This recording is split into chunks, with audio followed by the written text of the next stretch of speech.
I will be speaking this evening about something that's very dear to my heart. It's not really a canned speech. It's not something that I've memorized. I don't speak from notes. I speak from my heart about something that I work on each and every day in my own life. It is about a process that has been a growth thing for me. The idea of there being levels of awareness, ordinary human awareness, and higher levels of awareness are something that you can do a lot of reading about and you can study spiritual literature. But until you begin to put it into practice and live it each and every day, it really just is something that is distant and more academic. What I will be attempting to do here this evening is to share with you some very specific principles that I have studied and practiced with my family, with my wife particularly, and our children, and my extended family. I am not here to proselytize for any particular point of view. I don't represent any religion. I'm not organizing anybody or encouraging anybody to join anything. I have never been a joiner. I don't pay any memberships any place. I really don't think of myself as a very organized person, period. I think a truth is a truth very often until you organize it. And then it becomes a lie very often because the organization becomes more important than the truth that we're attempting to teach. So this is not really about getting people to agree with me. When I was back in school, I had professors who used to say, if you want to understand poetry, or if you want to understand a great novel, or if you want to understand a great movie or enjoy it, what you have to do is practice what he called willingly suspending your disbelief. So that when you go into a movie theater, for example, you will see a two-dimensional screen. And you don't walk in and say, well, that's just a two-dimensional screen with a lot of images that are being projected from the rear of the room from a projector, and I'm not going to allow my emotions to be impacted or affected by a silly little thing like a projector. If you did that, you would not be able to enjoy the movie. What you do is you willingly suspend your disbelief. You just let go of any of your doubts, and you just allow yourself to be entertained for a couple of hours. And you say, like, all right, Nicolas Cage can exchange faces with another man, all right? That's a possibility. I'll buy it, all right? And they can go home and convince their wives, even though they've just exchanged faces and nothing more, which was always a surprise to me, that this thing's really happening. But what I'd suggest to you is that if you argued with that and said, oh, this is ridiculous, or this is just not possible, that you wouldn't be able to enjoy the movie. And I suggest that you take what I'm speaking about here this evening. Some of it will conflict with some of the things that you have been conditioned to believe in, some of the things that you may hold very dear to your heart. And I'm not here to challenge them. I'm not here to get you to change your point of view. I'm not here to get you to join some organization that I think will get you to be more enlightened. I'm just offering you what comes from my heart, principles that are involved in being able to reach higher and higher and higher levels of awareness, so that things like miracles and being able to attract into your life what has been missing up until now, the ability to heal yourself of perhaps diseases or processes of difficulty that you've never been able to handle before, the capacity to be able to create the kind of relationship that you would like to have, the ability to even get a job that perhaps you haven't been able to get, or to raise your level of prosperity, whatever it might be, to sell your home if you've been having difficulty doing that. That there is an energy in the universe. There is something that is in each and every one of us. And it's also in the universe. And you are connected to it in a way that is often perceived to be aloof from us because it's invisible. because it's in the world of what we call spirit, the world that is not material. And I would like to suggest that you suspend your disbelief, allow yourself to know that you're not a human being here having a spiritual experience, but that it's the other way around, that you're a spiritual being having a human experience. And the quality of your human experience is really much more dependent upon how you use this invisible intelligence and how you connect to this energy. And once you have an awareness that you can never be separate from it, that you and it, and whatever you call it, it doesn't matter. It doesn't matter if you call it God, if you call it divine presence, if you call it soul, if you call it spirit, if you call it consciousness, if you call it Christ consciousness, you can call it Buddha consciousness, you can call it Louise, you can call it Edna, you can call it Ralph. Alan Watts once said that you can't get wet from the word water. It isn't the word that allows you to experience water.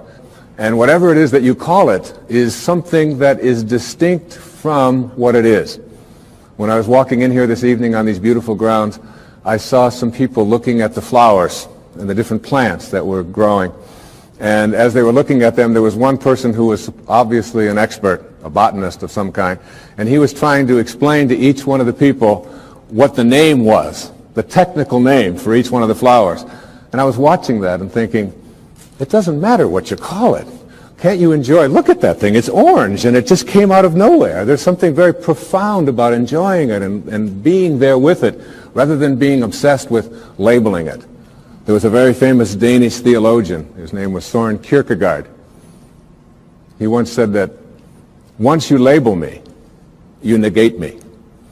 Once you place a label on me and put me into a compartment or a category of some kind, I must then become what it is that you have labeled me to be. So that we want to be able to live our lives and to practice principles of higher awareness without being so consumed with what I call ordinary human awareness. And ordinary human awareness is just the recognition or the belief system that I am a human being. Maybe I'm having a spiritual experience, I'm not quite sure. But higher human awareness, what is sometimes in the East called siddhi awareness. In the West it's been called higher consciousness or Christ consciousness. There's many names for it. But when you get beyond just knowing yourself as this body and this personality and this thing that you inhabit, and begin to realize that who you are is that which was never born and can never die, when you recognize your eternal self. Now that's what this program is really about. It's really about recognizing the power, the energy, the capacity to be able to do what it says in some of the most holy books that you've ever read, that even the least among you can do all that I have done and even greater things. And that's not just empty words from Holy Scriptures. That's a very powerful lesson that each and every one of us can practice and live every day. What I'd like to suggest to you, and what this program is really about, is that there are higher levels of awareness that are available to us. A level of awareness that allows us to do things like, and it may sound a bit strange, but to manage the coincidences of our lives. To be able to place our attention on what it is that we would like to create for ourselves in our lives. To literally have the power to know that if I think about it and I keep it there and I keep that picture firm within me, that there is an energy, a source, a capacity within me that is in the universe and that is also in me. And that I can use this energy, that I can manage it.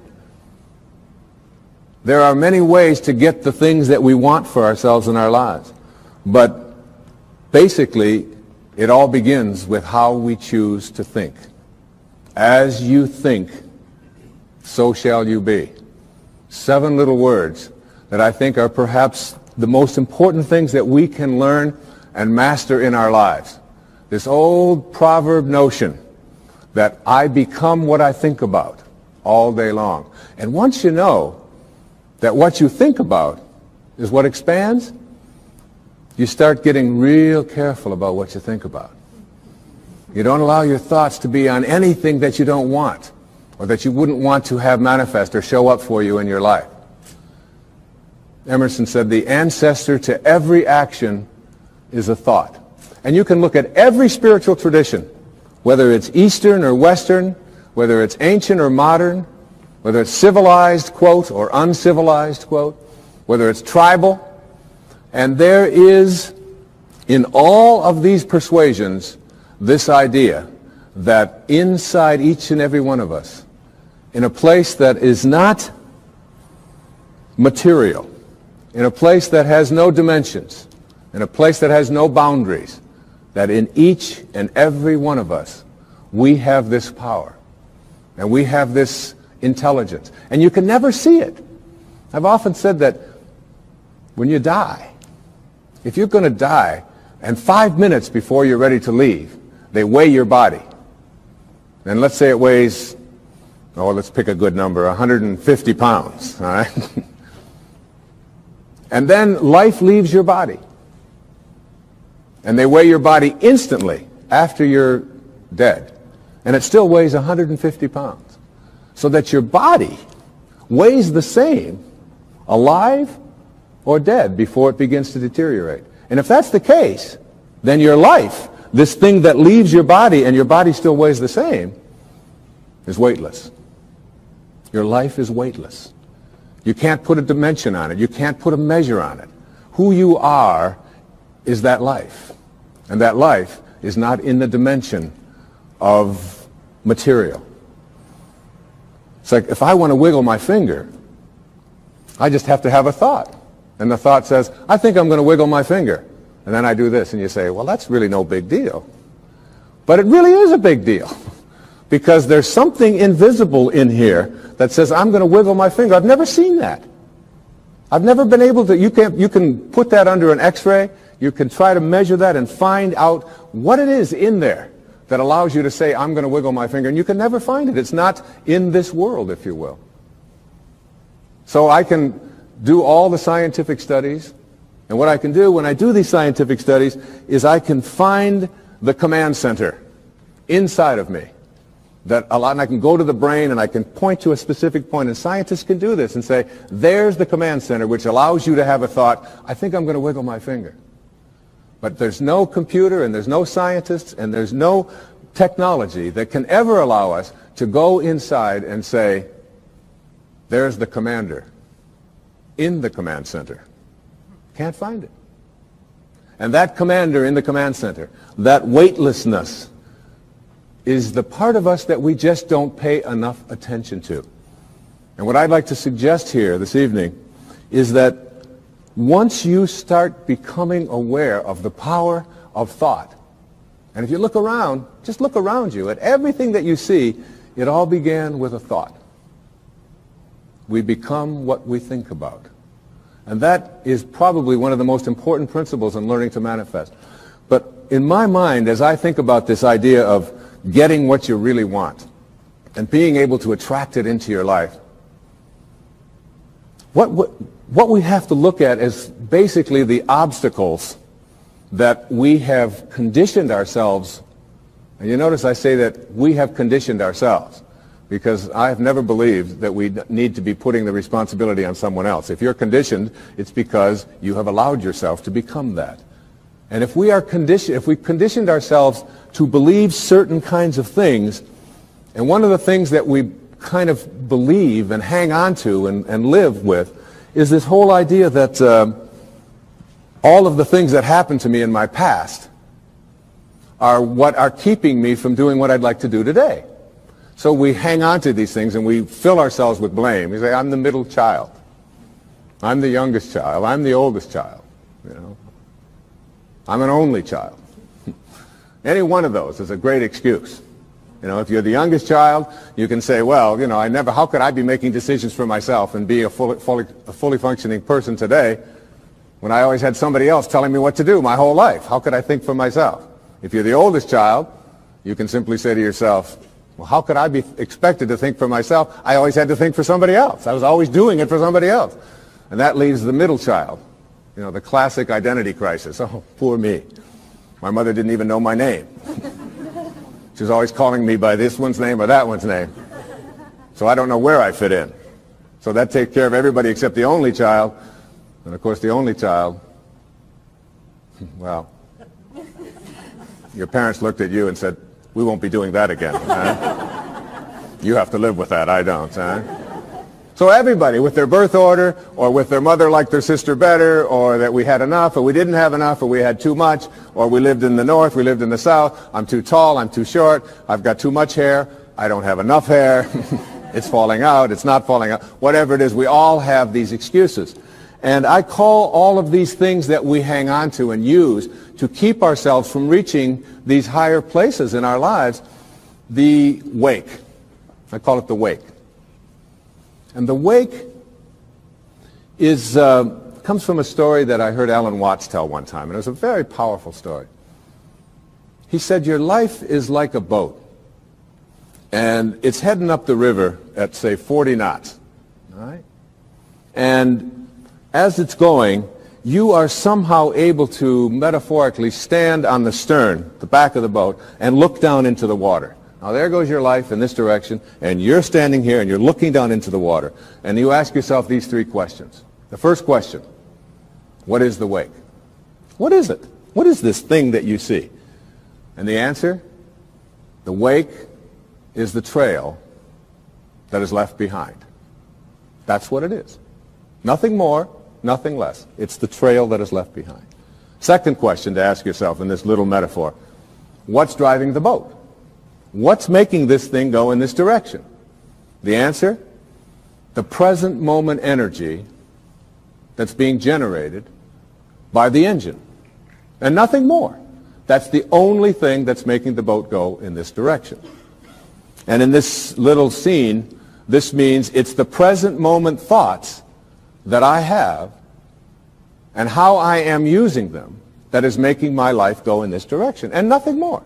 Because the third question is the most important and powerful question. And ever since I heard it, I've always thought about this whenever I have a tendency to look back here and blame something. Is it possible for the wake to drive the boat? That is, can a trail that is left behind make a boat go in this direction? And of course the answer to that is no, it can't. It's just a trail that is left behind. And in that trail, there are an enormous number of things, and every one of us has a wake. And we have a whole lot of stuff in it. And one of the problems that we have is that we have a tendency to look at the wake and all of the stuff that's in it to explain why it is my life isn't working the way I would like it to work. So that you can take a look at the experiences of your life. I look at the experiences of my life. In the experiences of my life, I spent some years in a series of foster homes. People have said to me, oh, living in a foster home, that must have been terrible. I said, no, it wasn't terrible at all. When you're 6 years old, you don't wake up every day and say, oh my God, I'm living in a foster home. Isn't this awful? Poor me. How come me and nobody else? You don't do that. You don't do that till you're 40. And when you're 40 and your life isn't working and you're bankrupt and you're a drug addict and your relationships are all falling apart and your family's leaving you, and you say, why is this happening to you? You say, what do you expect from me? I had to live in a foster home. My mother liked my sister better. We were too this, we were too... And so it's like we take a look at all of these things in our wake. And I'm not saying here that you shouldn't be in touch with your past and all of the things that are back there, but to use it as excuses for why you can't get where you'd like to get today is something that if you do that, you will never get to this place that I'm talking about in this program, which is this place that I call higher awareness, way beyond ordinary human awareness. One of the most powerful lessons that you can ever learn, I had to learn as a young man. My own father was a man who walked away. He left. He left home when I was just a baby. Left my mother, who's sitting right here, 107 years old. Is that? No, you're not 107. 82 years old, though, and with 3 little boys. And all I had ever heard when he walked out about this person that my older brothers told me about, and that when my mother got her family back together again when I was 9 years old, and did all that she could to make a family again, with all the hardships. This was a man who never made a phone call, who never sent a penny, who spent some time in prison, who was an alcoholic, who died of cirrhosis of the liver at the age of 49 and was buried in a pauper's grave in Biloxi, Mississippi. And it wasn't until I went to his grave and was able to stand there, and I used to dream about this man and have this enormous hatred for this person whom I had never seen, just based upon what he had done to my own mother and to my brothers and so on, and all of the stories that I had heard and all the research that I had done. And I ended up at his grave 10 years after he had died when I finally found out that he was dead. It was on the 27th of August. It was 1974. And what I did transformed my life. What I did is I believe I was sent there by God, or whatever you want to call that divine spirit, that divine presence. And my life at that time wasn't working. I was overweight. My relationships weren't working. My writing wasn't working. There were a lot of things that weren't going well for me in my life at that time.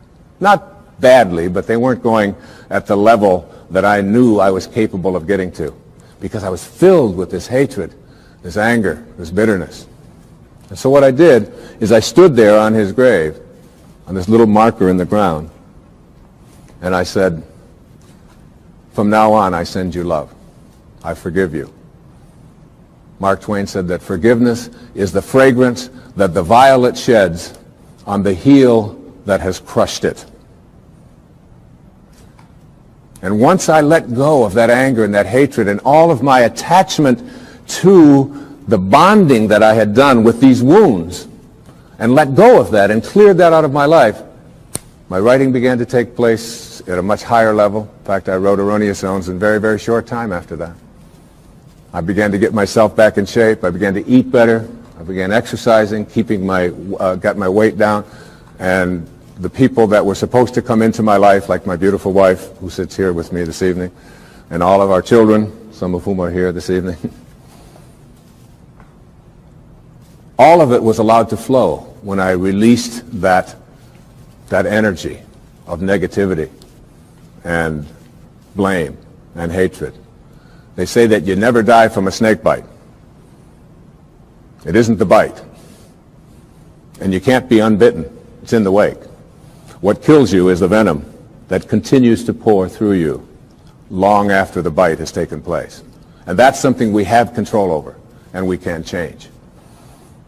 And I'd like to suggest that what happens is that many of us bond ourselves to these wounds of our past. If I were to cut my hand, just cut it, and watch it, my nature says, close up the wound. And I just have to watch it. And there's no doctor out there, there's no medicine out there that's going to heal that wound. There's a healing stream that I am connected to that will allow that wound to heal. So my nature says, close up the wounds. Don't bond to them. Don't hang on to them. Close them up. But supposing I say to myself, oh, no, you don't. There's no way I'm going to let you close up. You see, if I can keep you open, and I can go to you and say, look at this. Say, what happened? Well, look at this cut I've got. Oh, you poor thing. Look at that. It seems to be getting worse. It's getting infected. Isn't that terrible? And if you practice this kind of a mentality, when your nature says close up the wound, but you keep it open, before long you lose your hand. And after that you'll lose your arm. And the whole organism will be destroyed if you don't let your nature take over. And your nature also says close up the wounds of your past. Close them up. And oftentimes we ignore our nature. I had a great teacher that came into my life through his writing. His name was Nisargadatta Maharaj. Lived in India up until the mid-1980s. And he wrote something called I Am That, which was very powerful and influential in my life. And one of the things that he talked about when he was asked the question, what's the difference between, say, a saint or a highly functioning human being, a spiritual master, a spiritual teacher, and the rest of us, is that they have unconditional love in them and you don't, or we don't? And he said, no. He said, saints have unconditional love in them, and so do you. He said the difference between ordinary human awareness and higher awareness people is that they have nothing else inside of them. That's all they have. And it's almost like we have to learn how to get that in ourselves. To be able to, well, I always like to use a metaphor of an orange. I love the orange. Perhaps living in Florida is why, but an orange is a simple metaphor. You take this orange and you squeeze it as hard as you can squeeze it. And you ask yourself, what will come out? And what comes out when you squeeze an orange? Orange juice. Never, no matter how many times you squeeze it, will apple juice come out. There's no mistakes. You'll never get grapefruit juice out of this thing, ever. The only thing you'll ever get out of it is orange juice. And the next question is why? Why when you squeeze an orange, as hard as you can squeeze it, does orange juice come out? And I asked that question up in Toronto one time. There's a little girl sitting right in the front row. She said, that's dumb. She said, that's what's inside. It has to come out. I said, well, that's the answer. You are really smart. And she smiled. She thought that was great. But that's the truth. The reason that orange juice comes out when you squeeze it is because that's what's inside. Now you extend the metaphor and someone squeezes you. That is, someone says something about you that you don't like. Someone behaves towards you in a way that you find offensive. Somebody does something or says something to you that you feel hurt by. And out of you comes anger, hatred, bitterness, tension, fear, anxiety, stress. And immediately you say, the reason that comes out of me is because of how he said it, or the way that she said that, or because they did that. But the truth is, the reality is, that what comes out is what's inside. And if you don't like what's inside, you can change it. Now, if you ask me, how does orange juice get inside of an orange? I would say, I don't know. I can't figure it out. It's a mystery to me. I just enjoy the oranges of my life and give God the credit for that. A lot of people think that other things make them the way they are. They will blame their past, they'll blame their parents, they'll blame the economy, they'll blame the Ayatollah, they'll blame somebody for things that are going wrong in their life. And one of the favorite things that we have to blame for why I'm upset at a particular moment is something called traffic. Traffic made me upset. And I've always reminded myself when I'm in a jam or when I'm on the freeway and I'm trying to get someplace, that traffic doesn't care. That you have within you the opportunity in this moment to really work on these things that are perhaps debilitating or creating anxiety or stress in your life. That these are tests, these are opportunities for you. Traffic doesn't care. Your anger is your choice, and you can always choose to be happy, angry, depressed, miserable, upset, or you can choose to be fulfilled and do something positive in this moment. It's always up to you. I'd like to give you what I think of as the great spiritual teachings of many various persuasions. There's a story that summarizes it. It's the story of what I call the Four Philanthropists in a village. The conquerors had come through, and they had taken all of the men, or many of the men who were warriors at the time, and they had placed them into this prisoner of war camp right in the village. And many of the villagers knew that their compatriots were imprisoned. And the first philanthropist was a person who had great wealth. And he went to the people who had the prison and were in charge of it, and he said to them, I understand the men are not able to have fresh water and cold water. I would like to donate all of my earnings and everything that I have to purifying the water for them and making sure that all of them will not be sick. And he was granted that. And he felt like he had fulfilled his destiny, that he had done what he was here for. The second philanthropist discovered that the men were sleeping on rocks and that they were cold at night. They didn't have blankets. And he took all of his funds and he said to them, I would like to provide bedding and blankets for the people so that they will be comfortable when they sleep at night. And he was granted that right, and he donated his money for this purpose. And again, he felt that he was fulfilling his destiny. The third philanthropist discovered that the food that they were eating was inadequate. that they were just given beans and water and some bread. And so he said, I own a farm, and I'd like to grow all of my food, and I'd like to take this food to all of these prisoners. And he was granted that right. And all three of these great philanthropists in the village felt that they had really completed their mission for why they were here. But the fourth philanthropist was a saint. He was living not at ordinary human awareness, but at higher consciousness levels. And he went and he found out where the keys were. And he went to the prison at night, and he released all of the prisoners. And this little metaphorical story really tells us that when we are living at ordinary human awareness, there's nothing wrong with those who are out there who can help us to suffer in comfort. All right? And many of us have learned to do that and accept that and say, all right, as long as I'm comfortable, even if I'm suffering, it's okay. But there are those who have keys.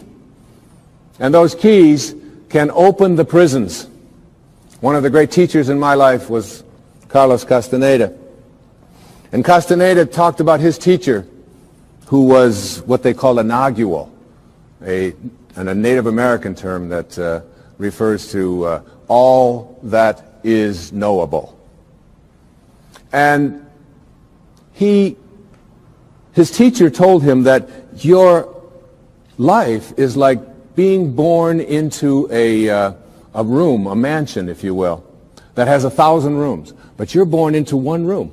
And this one room is called daily human awareness. And the only way you can get in is through conception and birth.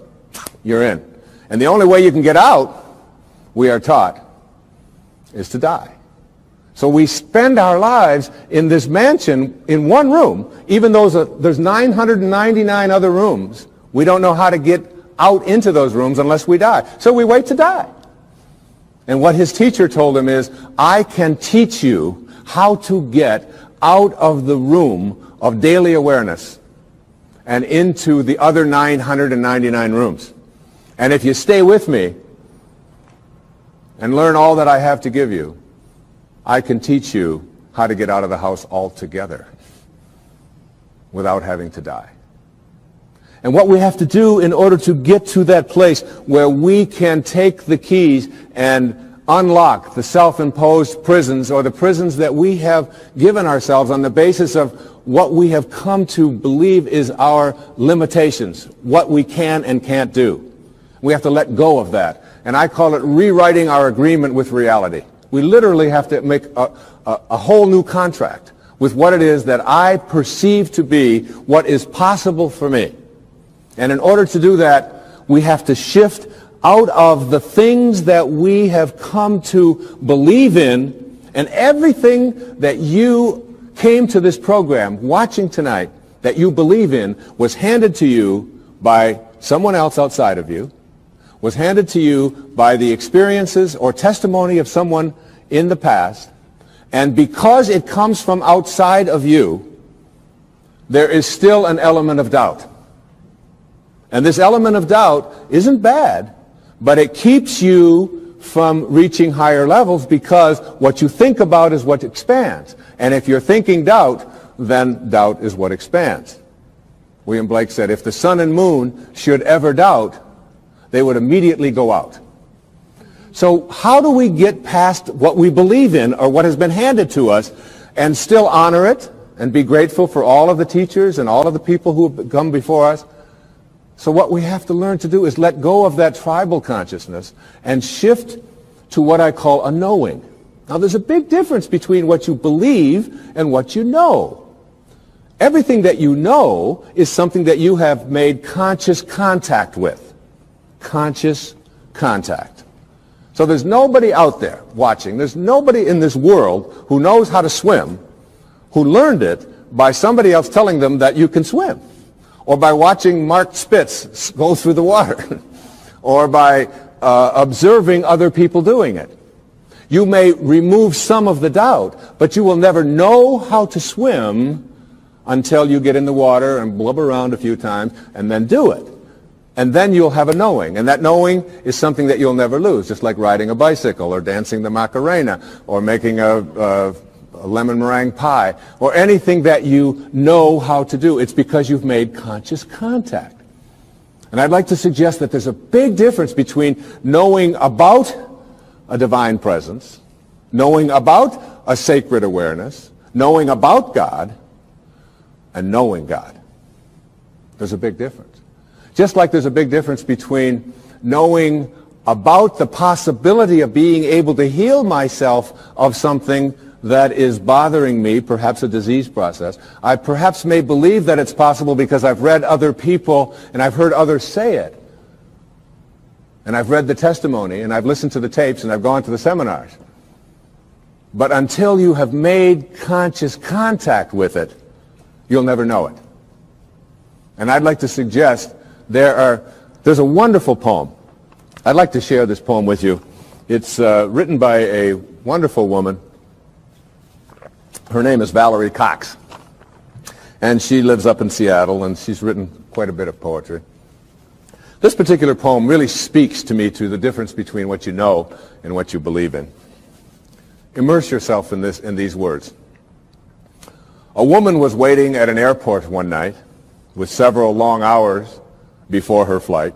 She hunted for a book in the airport shop, bought a bag of cookies, and found a place to drop. She was engrossed in her book, but happened to see that the man beside her, as bold as could be, grabbed a cookie or two from the bag between, which she tried to ignore to avoid a scene. She munched cookies and watched the clock as this gutsy cookie thief diminished her stock. She was getting more irritated as the minutes ticked by, thinking, if I wasn't so nice, I'd blacken his eye. With each cookie she took, he took one too. And when only one was left, she wondered what he'd do.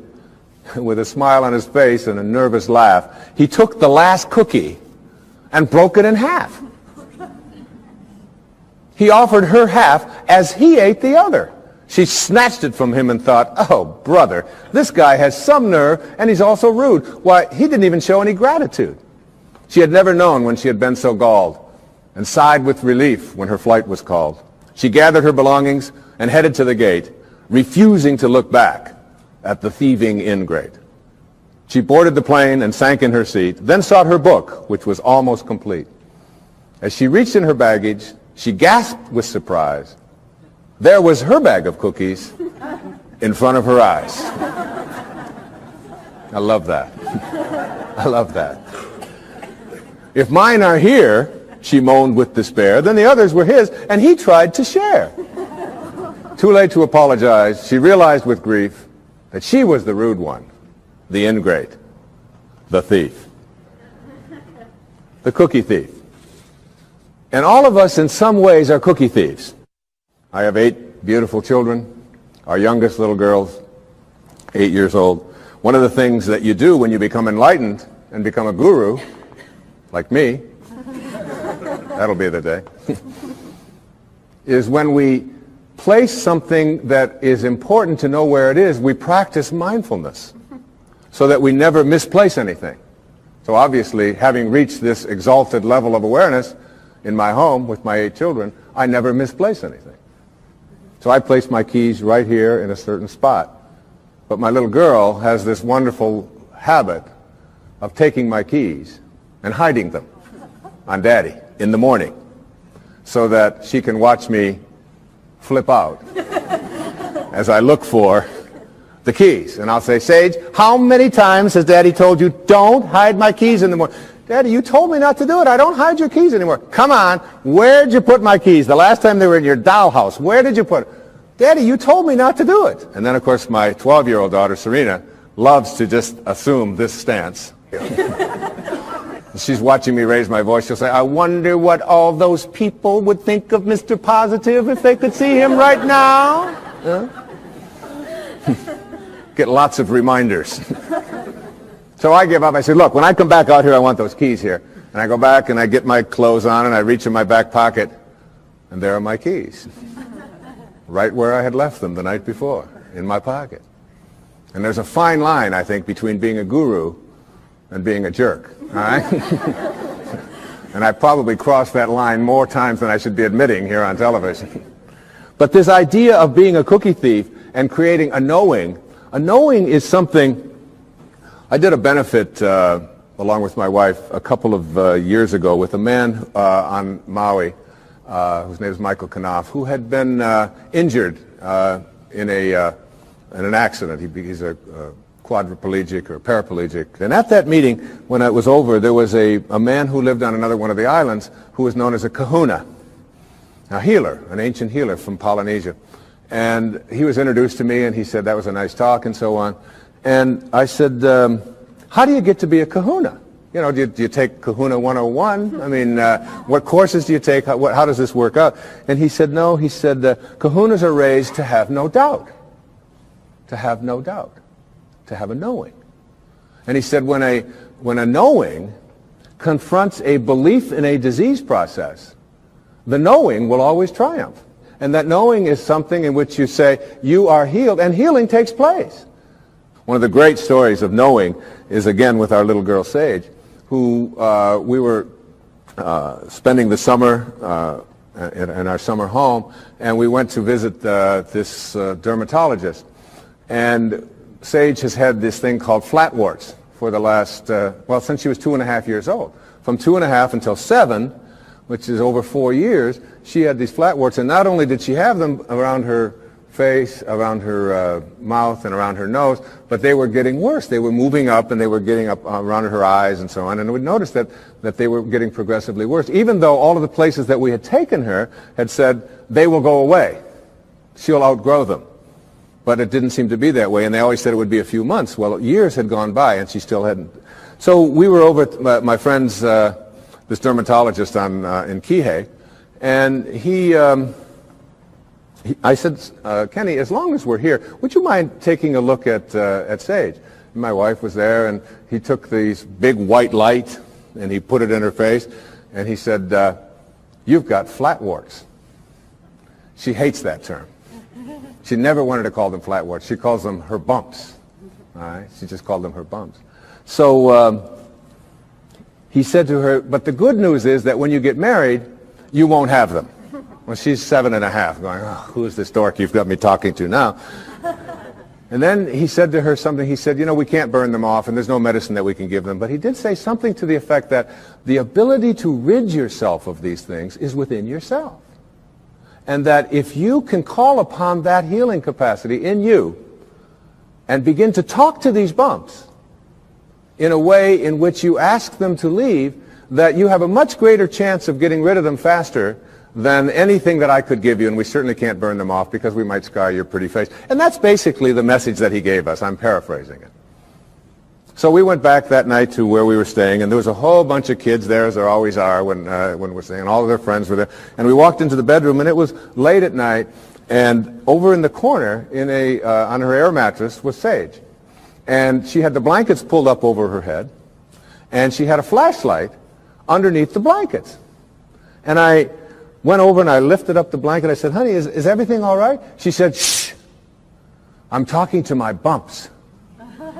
And I left the room, and I came into my wife in the other bedroom, and I said, honey, you're not going to believe this, but Sage is in there talking to her bumps. Isn't that great?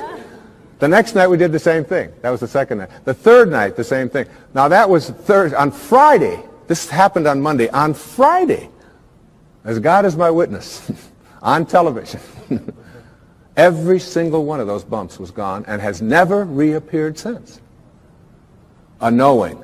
You see, there is a stream of healing that is something that we can plug into. It's very much like electricity. People say, well, in ancient Greece there was no electricity.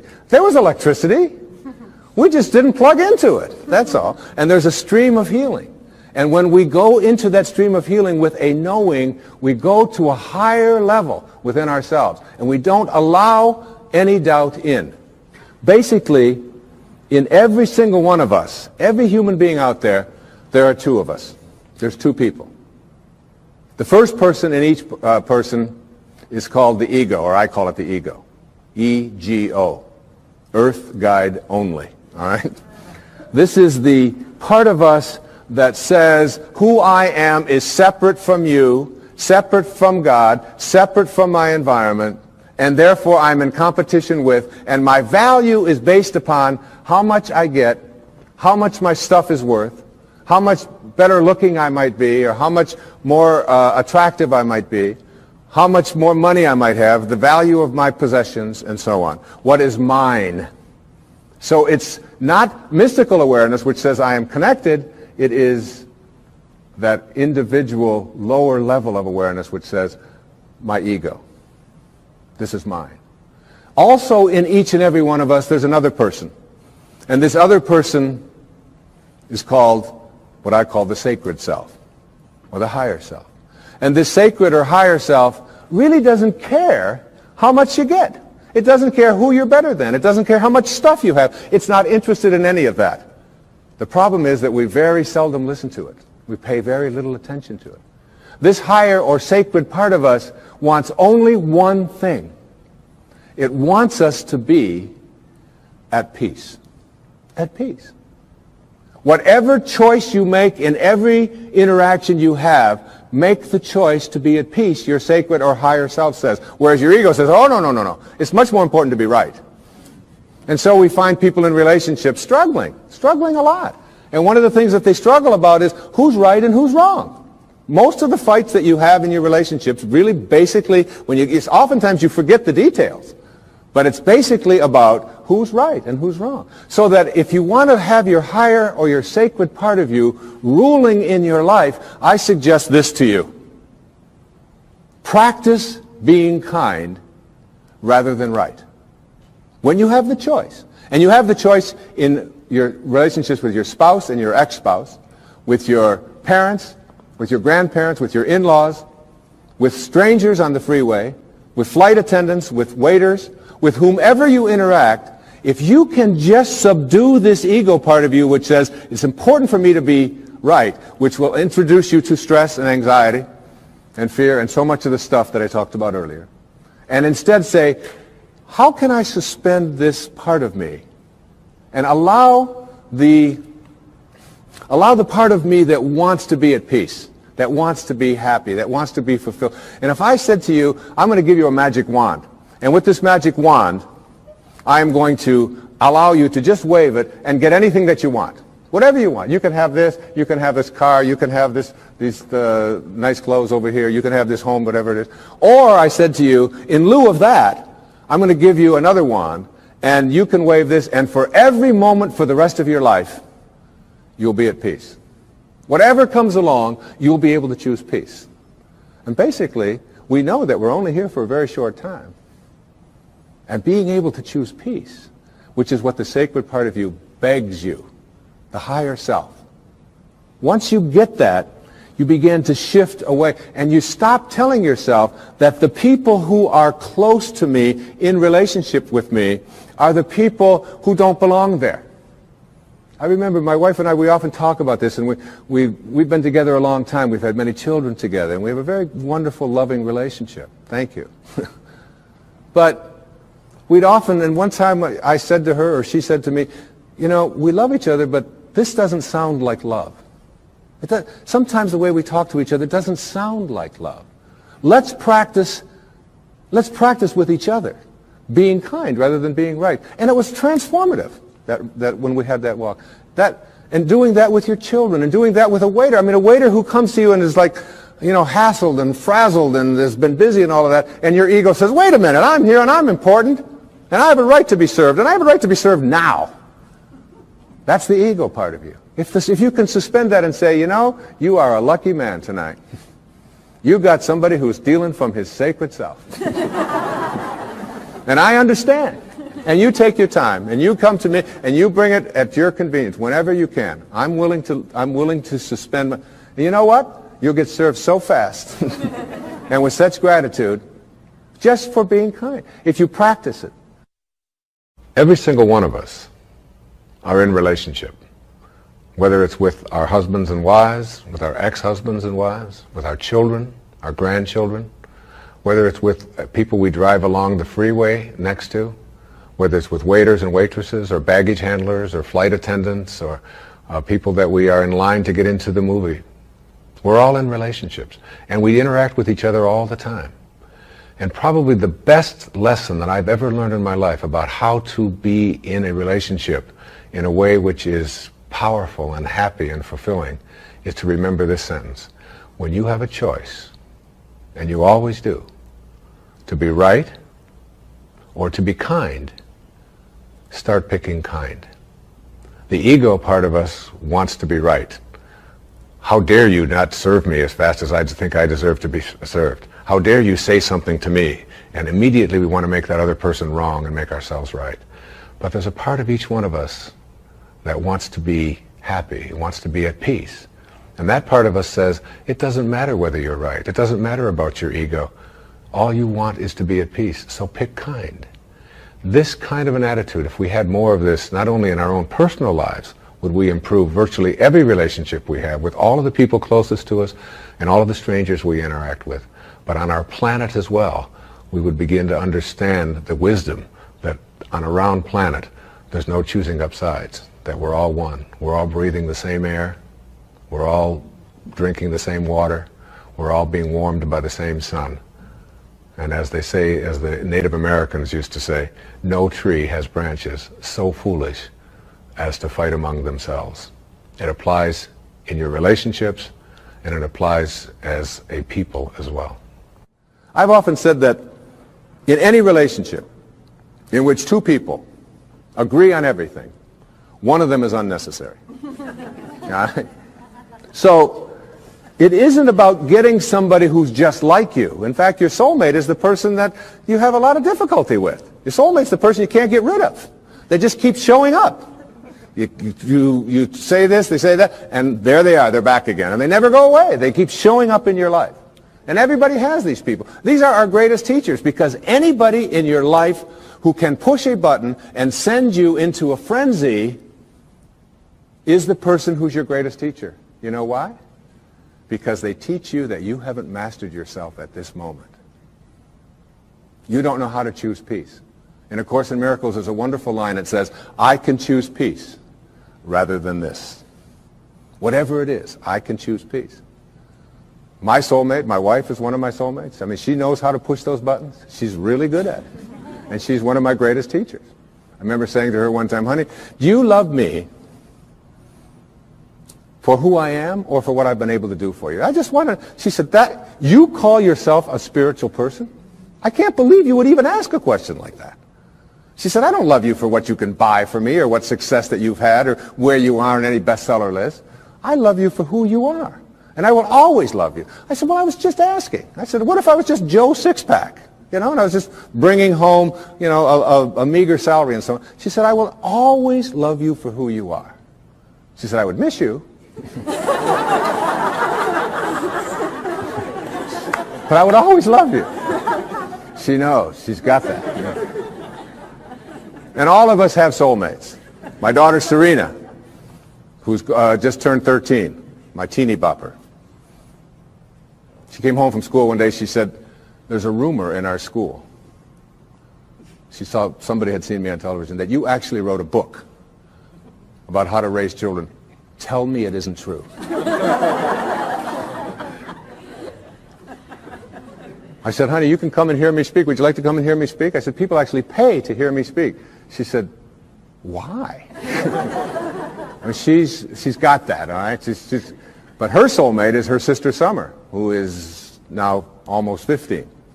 But when Serena was 12 and Summer was 14, my wife was away working on a book of hers, and I was taking care of everything at home while she was working on her book about a spiritual approach to childbirth and infancy care. And she's as qualified as anybody to write about that, I can tell you. And I was making breakfast. I was making waffles for them in the morning at the toaster. And she mixes all this stuff up. It's a lot easier to just put them in. And Summer and Serena were sitting at the back table in the kitchen. And I heard Summer say to Serena, out of nowhere, about 6:30 in the morning, if you didn't have any feet, would you wear shoes? And I turned around, I said, where is this going? And Serena went, that's ridiculous. What do you mean if I didn't have any feet, would I wear shoes? She said, of course not. And Summer said to her, then why are you wearing that bra? Everybody's got a soulmate. Stormed out of the room. And it was all. But it isn't the people who agree with us. It isn't the people who tell us the right thing. It isn't the people who always find us, just perfectly smelling good and so on. There is an element of understanding that everybody who shows up in our life has something to teach us. Many people have said to me that they have observed in my writing and in my teaching over the years that I have changed. I've evolved, if you will. That when I first wrote Erroneous Zones and Pulling Your Own Strings and books like this, that I was really talking about something much different than I'm talking about today, which is spirituality, higher awareness, higher consciousness. And it's true. Because one of the great teachers, again, in my life was Carl Jung. And in Modern Man in Search of a Soul, he said that there are archetypes, there are stages that we go through when we reach adulthood. He said those stages work like this. He said it starts out with the athlete when you reach adulthood. And he called it the athlete, not as a put-down of athletes, but as the time in our adult life when our primary emphasis is on our body. What it can do, how strong it is, how fast it can run, how much it can lift, how beautiful it is, and so on. And we believe that we are a body, if you will, perhaps with a soul. He said the second stage is what he called the stage of the warrior. And this is the time in our adult life when we take ourselves out of our physical self, if you will, and we take this body out into the world, and we do what warriors do, which we attempt to conquer, we attempt to defeat, we attempt to get as much as we can. It's the age of the ego. It's the time when we're saying, what are my quotas? What's in it for me? What can I get? And we go through that stage. And I believe that I was writing earlier in my life to teach people how to be better athletes and better warriors, because that's where I was in my life in those days. And the shift has taken place for me as well. Jung said that the third archetype is what he called the archetype of the statesman or the stateswoman. And this is when we finally get to a place in our adult life when we stop saying, what's in it for me? How much can I get? How much can I accumulate? And we begin to ask the question, how may I serve? What are your quotas? And serving others becomes much more important than our own egos. Until ultimately we reach what he called the stage of the spirit, the archetype of the spirit. When we finally begin to recognize that this is not our home. What it means in the holy books when it says, you are in this world, but you are not of this world. And these four stages represent also where we can look at our own self. How am I doing going through these? To what extent do I find myself consumed with my own quotas? What's in it for me? How much can I get?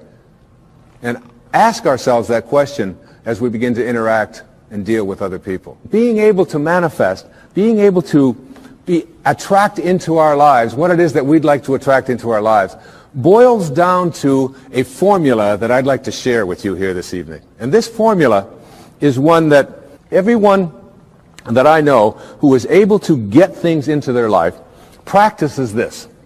I call it the four reallys. All right? So that what you really, really, really, really want, you will get. And these four reallys each of them stands for something. And if you look at people who are good at, some people call them lucky, some people call them highly spiritual, whatever it might be, but they are good at getting what they want in their lives. And here are the four reallys. The first one says, I wish. So what you really wish for, everything that you'd like to get into your life starts with a wish. It's a thought. I wish I could get that job. I wish I could get that promotion. I wish I could lose weight. I wish I could get rid of that addiction that I have. I wish I could, whatever. It's a wish. So you have to start with a wish. The second really stands for what you desire. What you really wish and desire. And the difference between what you wish for and desire is in what I call asking. Ask and you shall receive. Ask and you shall receive. It's not empty words. Be willing to ask. When I get stuck sometimes writing and I'm just not quite sure where to go or whatever, I just leave the typewriter or I leave the yellow pad that I'm writing on. I walk over to the couch and I get into a meditation and I say, I would like some help in having this become clearer as to how to express it. And it's always there. Sometimes the phone will ring. And my wife will call and she'll say, did you know that this was in the mail? And I'll say, read it to me, and it'll be exactly what I needed. Sometimes it just comes in the thing that I call an intuition or an insight, whatever it might be. The third really stands for what I intend. So now you shift away from what I wish for and ask for, and you frame it in such a way that you intend to create it. I intend to create this, whatever it might be, whether it's a healing, whether it's a losing of weight, whether it's getting rid of an addiction, whether it's creating prosperity. I intend to create it. And if you notice people who are good at manifesting, they don't mince those kinds of words. I will do it. And someone will say, well, what if it doesn't work out? You say, well, then I'll just learn whatever I have to learn from it not working out. But I intend to create this in my life. There's an intention, and the intention is so powerful that you become independent of the good opinion of other people. You're not checking it out with the tribe. You're not checking it out with what everybody else out there said you should do or shouldn't do. You're saying to yourself, I intend to create it. And I often tell people, don't tell anybody else about what you want to manifest. Don't make it a big statement. Instead, keep it to yourself. And they say, why do you want to say that? I say, because the minute that you do, you invoke ego. And in quantum physics, there's a simple line. It says, particles themselves are not responsible for their own creation. Another way of saying that is the way St. Paul said it. That which is seen, he said, hath not come from that which doth appear. That is, the source of everything over here, it's not over here. It's in this invisibleness. And once you invoke ego, you have to defend it, you have to explain it, you have to get the tribe involved in it, and before long, you've lost the capacity to manifest. It's a spiritual journey. Inspiration, in spirit. When you're inspired, in spirit. The fourth really stands for passion. Passion. That is, I am absolutely passionate about it, and I intend to create it with that love. One of the great books that one of my teachers sent to me from ancient India, written like 3,000 years ago, has a line in it that says, to attempt to manifest what you want without passion is like dressing up a corpse. So you take this corpse, and you put a tuxedo on it, and you dress it all up, and you put all the makeup on it, and you take it out into the world, and you say, now see what you can get for me. But basically, it's dead inside. And if it's dead inside, that is, if it lacks passion, if you lack passion, you're not going to be able to attract it into your life. So what you wish for, ask for, intend to create, and have passion about, you'll get. You'll get it. That's the good news. The bad news is that what you really, really, really, really don't want, you will also get. And this is one of the most difficult things for people to understand. And when you're dealing with the tribe and you're dealing with what is and what everybody else tells you is impossible, and somebody might be watching this and say, well, that's just a lot of nonsense. I mean, you can't just put your attention on something, think about it, and have it come true. It involves a whole lot of other stuff like that. You see, here's how it works. You cannot attract thin from I hate being fat. Because if what you think about is what expands, and what you're thinking about is hating being fat, then hating being fat is what you will continue to manifest. You act upon what you think about. You cannot attract prosperity from an inner consciousness that says, I hate being poor, I despise being poor. Because if you despise being poor, if you're angry about being poor, then being angry about being poor or despising it is what you will continue to act upon, and you'll be able to say, see? Now it gets worse. You cannot manifest what you want if your attention is on what is. If your attention is on what is and the circumstances of your life, that's where your thoughts are, then you will continue to create what is into your life. You've got to figure out a way to get your mental images, your energy, your attention, your higher awareness off of what is and onto what you want. And every time your thoughts are on what is, you shift it to what do I want? And it's even worse than that. You cannot manifest what you want if your attention is on what always has been. This is the way things are. You'll hear people say it to you all the time. These are the circumstances of life. Don't you understand? This is reality. Wake up. These are the way things have always been. There's always been poor people. You're one of them. That's just the way it is. And you watch that person, and being poor continues to manifest into their life. If you keep your attention on what always has been, then what always has been is what you'll continue to manifest. As you think, so shall you be. These aren't empty words, folks. This is reality. And the worst and ugliest of all is this. You cannot manifest what you want into your life, no matter what it is, if your attention is on what they want for you, or what they expect for you, or what they tell you are your limitations or what you can do. Because if your thoughts are on what they want, you cannot put your attention on what you want. What they want will continue to manifest. And you might be in a tribe that always turns left. And all you want to do is make a right turn. And you go to all the tribal elders and you say, look, I just want to make one right turn. And they say, wait a minute. In our tribe, we only turn left. We've always turned left. That's the way this tribe has always been. And so they will have an emergency meeting. And they will convene all of the elders to get you to come to your senses. Jackson Browne is, well, I think, one of the great poets on our planet. Great singer. He has a song called For a Dancer. In there are words to this effect. He says, just do the steps that you've been shown by everyone you've ever known until the dance becomes your very own. Which is what most of us are doing. We're doing the steps that we've been shown by everyone we've ever known, and the dance has become our very own. And later on in the song, he says something to the effect of, into a dancer you have grown from the seeds someone else has thrown.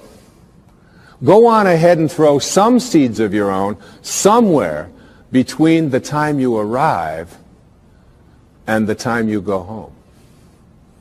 And then the kicker, it always gets to me when I listen to this song. He said, because in the end, there is one dance you'll do alone. And it's like letting go of this tendency to be a dancer, to be doing the steps that we've been shown by everyone we've ever known, and then it becomes our own. And then we pass it on, and we pass it on. To break that chain, we have to shift our attention off of what we don't want and onto what we do want. And this goes for everything. I was doing a book tour up in Chicago. I get off the airplane, and a woman picks me up, and she's got a doozy of a cold. Like, you know, Snoopy's, as my kids call it, coming out of her nose, onto her dress. I mean, and I was in this little Honda with her for 2 days. And so I said to her something to the effect, I can't remember what it was. I know she didn't like it. But I said something to the effect of, oh, it's been 20 years since I've had a cold like that. And she said, oh, that's just what I needed to hear. It's people like you who go around telling us, normal, mortal human beings, that when we have a cold we should be feeling guilty. She said, I don't appreciate that at all. She said, colds are just things that happen to us. I said, well, I understand that. I said, but I just don't think like you. She said, well, what do you think? I said, well, tell me what you think. You're the one with the cold. She said, well, I think colds are viruses and that they're in the air. And they're going to land on us every once in a while. And when they do, we shouldn't be feeling guilty about it and feeling bad about it, and people like you writing books about it to make us feel worse. I said, look, we're on the same page here. I said, I believe just like you. I think that colds are in the air and that they're viruses and that they land on us. She said, well, how come you don't get a cold then? I said, because when they land on me, I talk to them. She said, you talk to viruses? I said, of course. She said, well, what do you say? Well, I say to it, look, you've landed on the wrong immune system. I'm not going to talk about you to anyone. I'm not going to complain about you. I'm not going to give you any attention. And you have no room to flourish on this immune system. You're just not going to do your work here. But there's a lady in Chicago who's waiting for you. Now, you laugh and you think that that's silly, but I'm telling you that when you keep your attention on what you don't want is what will keep manifesting into your life. Addictions have been described as never getting enough of what you don't want or what you despise. So we keep our attention on what we don't want, and what we don't want is what we keep seeking after, and then we despise it. When we put our attention on what we do want, when we shift to a place called unconditional love, and begin to view it as something that I don't have to be dependent upon, you can shift right out of it. The currency for attracting what we want into our lives is our thoughts. As you think, so shall you be. Begin to place them on what it is that you want, and you'll start seeing it shift over and over again. And people who are terrific at getting what they want, you start getting inside of their head and say, what do you think like? How are you organized in here? And you know what they always say? I never, ever allow my thoughts on anything that I don't want. And no matter who out there is saying, yes, but you can't do this, yes, but you can't do that, I never allow that kind of energy. I shift away from that energy instantly. That's what separates great masters from ordinary human awareness. I have been talking during this program about a consciousness, an awareness, a level of functioning or living or thinking which involves something that I call spirituality. It isn't restricted in any religious way. It is a divine intelligence, an organizing intelligence that is everywhere at once. Some people call it God. Some people call it soul. Some call it spirit. Back in the times of slavery, there was a young man, his name was John Newton. He was 23 years old.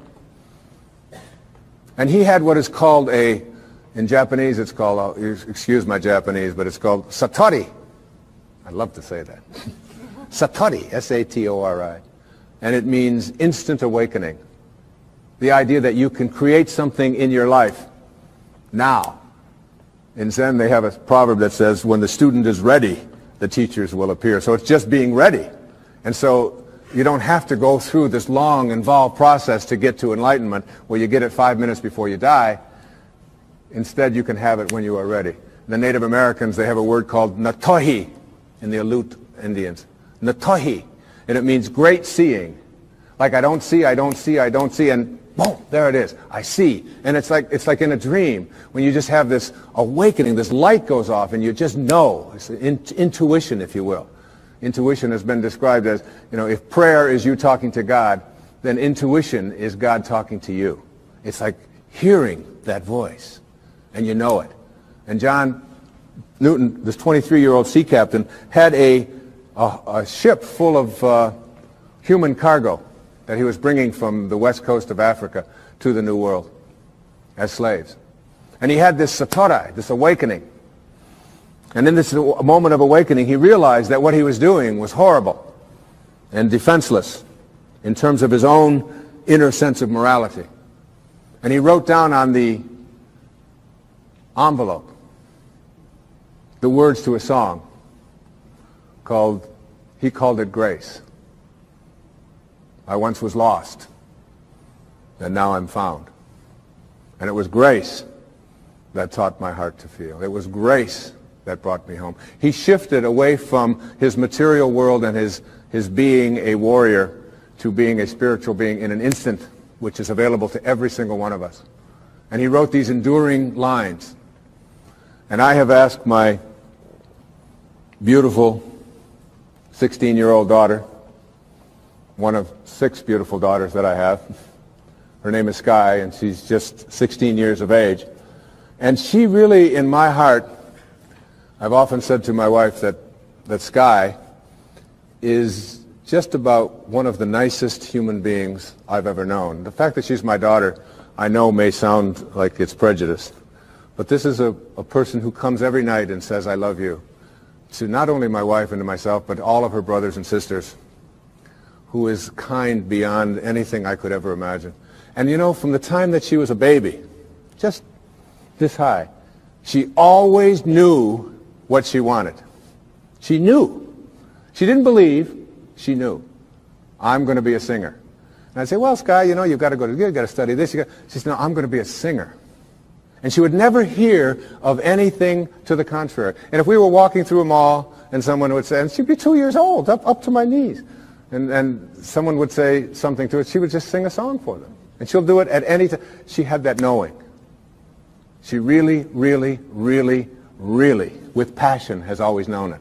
And sings all the time and lightens up our house and my life and my wife's life in just the most magnificent of ways. And I asked her if she would please come tonight and sing this song for this program, to close it with as beautiful a rendition of Amazing Grace. And listen to the words. It isn't just my pride in my little girl singing. It's the message of finding yourself and reaching that higher level. So, ladies and gentlemen, my beautiful daughter, Sky Dyer, singing Amazing Grace.